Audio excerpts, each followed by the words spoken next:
Welcome to The Last Breakfast. Please enjoy the video. In this video, I will explain how to play Pillars of Fortune. This exciting minigame places 2 to 8 players on isolated pillars high above the void. Your main goal is simple: be the last one standing.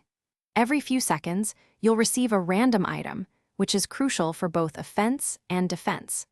Understanding how to use these items effectively is key to outlasting your opponents and claiming victory in this dynamic challenge.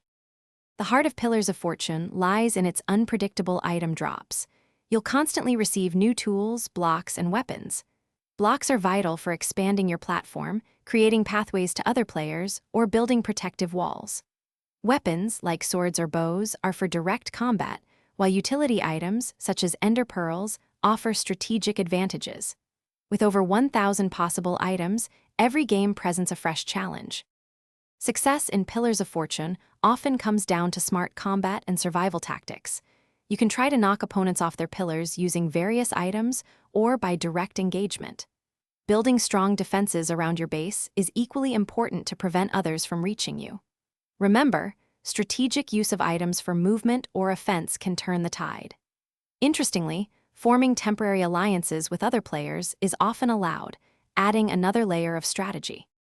To truly master Pillars of Fortune, focus on advanced techniques. Learning to clutch by placing a block just before hitting the void can save your game. Experiment with different map terrains, such as those with rising lava or fragile blocks, which demand unique strategies. In custom games, you can even adjust settings like the rate at which items drop, offering endless replayability and new challenges for you and your friends. Thanks for watching. If this was helpful, leave a like and consider subscribing. See you next time.